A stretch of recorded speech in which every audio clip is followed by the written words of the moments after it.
नमस्कार शेतकरी बंधूंनो, मी ज्ञानेश्वर चिकणे. आज आहे 30 जून 2026. एकंदर संपूर्ण जुलै महिन्यामध्ये पाऊसमान किती राहणार आहे, सरासरी इतका राहणार आहे का, ते एका अंदाजामध्ये आपण सांगणार आहोत. आणि पुढील 4 दिवसाचा अंदाज, 4 दिवसामध्ये कोणत्या विभागामध्ये मुसळधार पावसाची शक्यता आहे आपण ह्या देखील अंदाजामध्ये सांगणार आहोत. तर शेतकरी बंधूंनो, जून महिन्यामध्ये सरासरी, आज जून संपत येत आहे, म्हणजे 30 तारीख आहे. तर आजच्या स्थितीला जर पाहिलं तर जून महिन्यामध्ये सरासरीपेक्षा पाऊस कमी आहे. आणि तो पाऊस हा एक अंदाजे 40% पाऊस सरासरीपेक्षा थोडासा कमी, 30 ते 40%. पण काही विभागामध्ये सरासरीपेक्षाही जास्त पाऊस म्हटलं तरी हरकत नाही आहे. इतका पाऊस पडत आहे. पाऊस या 10-12 दिवसामध्ये सतत पाऊस सुरू आहे. तिथं वापसा सुद्धा कंडिशन नाही आहे. तिथे शेतकऱ्यांना अजून काही भागामध्ये, अजून 30% भूभागामध्ये अद्यापही चांगला पाऊस नाही आहे. म्हणजेच शेतकऱ्यांना चांगला पाऊस, जे समाधानकारक पाऊस नाही. तर तो कोणता भाग असेल, त्या भाग म्हणजे हा मराठवाड्याचा भाग आहे, दक्षिण महाराष्ट्र आणि विदर्भातला भाग आहे. पण थोडासा तुरळक आहे, 2-3% राहिलेला असेल फक्त विदर्भामध्ये, असे जास्त स्वरूपामध्ये राहिलेला नाही. मात्र मराठवाडा आणि दक्षिण महाराष्ट्रामध्ये अजूनही 25 ते 30% भूभाग हा पावसाविना अजून आहे. म्हणजे समाधानकारक पाऊस नाही आहे. पावसाविना न म्हणण्यापेक्षा तरी समाधानकारक नाही. पाऊस तिथे पडलेला आहे, पण थोडं कमकुवत पाऊस आहे, अशी परिस्थिती आहे.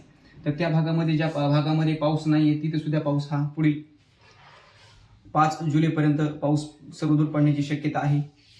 आणि विदर्भामध्ये आज मुसळधार देखील, मध्यम ते जोरदार, तर काही ठिकाणी मुसळधार देखील पावसाची शक्यता आहे. विदर्भामध्ये नागपूर, भंडारा, गोंदिया, चंद्रपूर या जिल्ह्यामध्ये, तसेच अमरावती, अकोला या जिल्ह्यामध्ये जोरदार पावसाची शक्यता आहे. तसेच नाशिक जिल्ह्यामध्ये कळवण, चांदवड, मालेगाव या भागामध्ये मात्र इथे सुद्धा बऱ्याच ठिकाणी जोरदार पावसाची शक्यता आहे. जळगाव, धुळे इथे सुद्धा जोरदार पावसाची शक्यता आहे. तसेच अहिल्यानगर जिल्ह्यामध्ये देखील जोरदार पावसाची शक्यता आहे, पण व्याप्ती थोडीशी कमी आहे, क्षेत्र कमी आहे. तसेच पुणे विभागामध्ये या 2 दिवसामध्ये सांगली, सातारा, कोल्हापूर या जिल्ह्यामध्ये देखील मध्यम तर काही ठिकाणी जोरदार पावसाची शक्यता आहे. कोकणामध्ये मध्यम तर काही ठिकाणी जोरदार पावसाची शक्यता आहे. पण शेतकरी म्हणून एकंदरच आता जुलैमध्ये सरासरीपेक्षा जास्त पाऊस आणि सप्टेंबरमध्ये सरासरीपेक्षा जास्त पाऊस पडण्याची शक्यता आहे. आणि यावर्षी अल निनो सक्रिय आहे, आणि अल निनो सक्रिय असल्यामुळे यावर्षी महाराष्ट्रासह भारतामध्ये देखील पाऊस कमी होणार अशा बातम्या होत्या.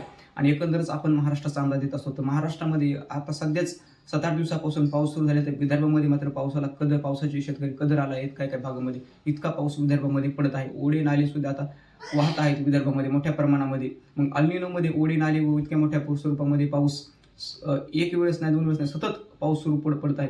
आणि तसाच सुद्धा पाऊस यावर्षी पडणार आहे. यावर्षी अल निनोचा परिणाम जाणवणार नाही. आपण हे देखील स्पष्ट आपण गेली 1.5-2 वर्षापूर्वी सांगितले की यावर्षी अल निनो जरी असला, काही जरी असला, प्रशांत महासागरामध्ये अल निनो जरी उद्भवलेला असला, तर त्याचा परिणाम म्हणजे आपल्या महाराष्ट्रावर होणार नाही. पाऊस हा यावर्षी देखील सरासरी इतका पडणार, आपण असे अंदाज दिलेले आहेत. आणि तो अंदाज आपला खराच उतरणार आहे. शेतकऱ्यांनो, काही भागामध्ये म्हणजे दक्षिण महाराष्ट्र आणि मराठवाड्यामध्ये पावसाची कमतरता आहे, ती सुद्धा कमतरता या जुलै महिन्यामध्ये भरून निघणार आहे. तर हा झाला शेतकऱ्यांनो अंदाज. धन्यवाद.